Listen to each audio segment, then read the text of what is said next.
Kia ora, I'm Dan Monahan, the creator of Floto, an application from Lucky Bulldozer that's an augmented reality application for Apple's iOS 11. Essentially what it is, it's an application that allows you to take photos and they stay in the spot where they were taken. And you can take hundreds of photos and do quite a few different creative kinds of things. So this video will just give you an outline of how to use the app and sort of go through the functions, a little bit of a tutorial just to inspire you to have a go yourself. The main kind of thing is you start the app up and give it a little bit of a scan of the scene so the camera knows where it is, and then you can tap the center of the screen and it'll leave a photo in place as to where it is. So I'm going to tap the screen as I'm doing that, and then we're going to walk over to my right hand side and you'll see those flotos are sitting in space where we put them.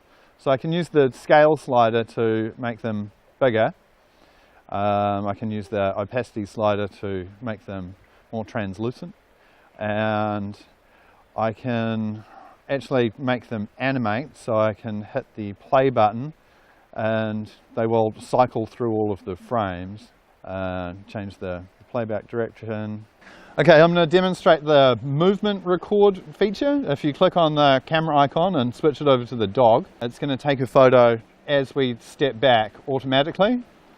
So if I stop walking, it'll stop taking photos, and if we keep on walking, it'll start taking photos again, which is quite a useful function for evenly spacing the photos. Now to turn that off, we have to click the dog and go over to the shutter. So then if we come over here, we can see the photos are quite evenly spaced.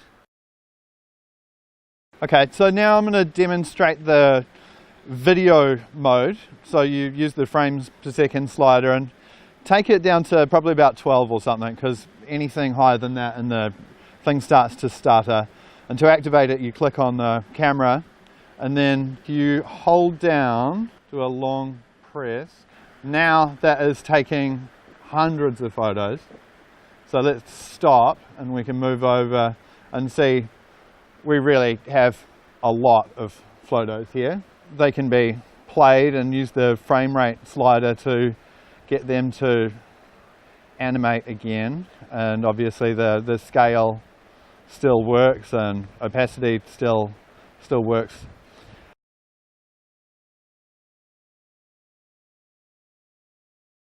The solo feature will play only one frame down at a time, and obviously the speed slider works with that. So this is showing us our path where we moved, and this is really where we need a subject. Go. Thank you. Okay, so I'm holding my finger down, and now that will have recorded him. So now let's move back. So now if we put the solo mode on, we will actually see the vehicle going through the shot. You know, our speed still works with that. Play it backwards. So say we take a photo here of this tree.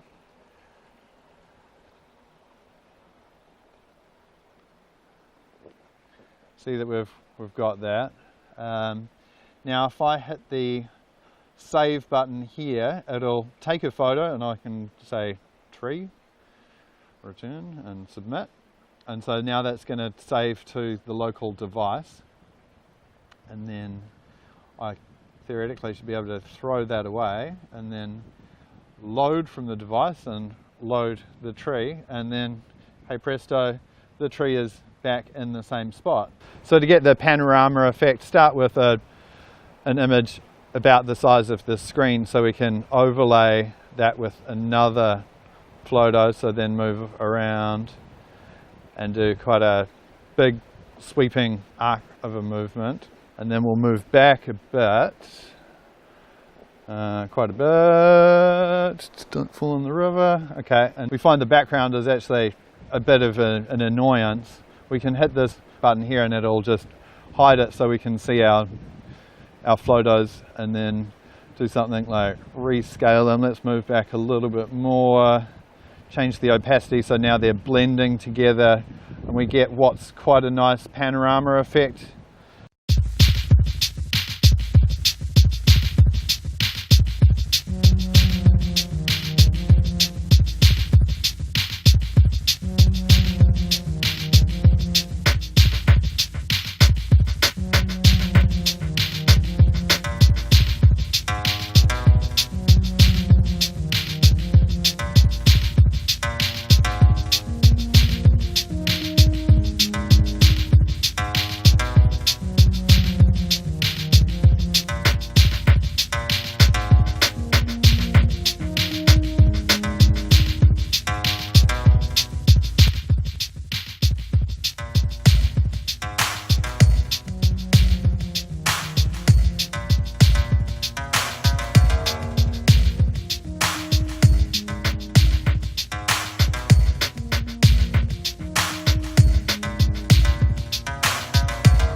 This allows us to go into another mode, which is the depth mode.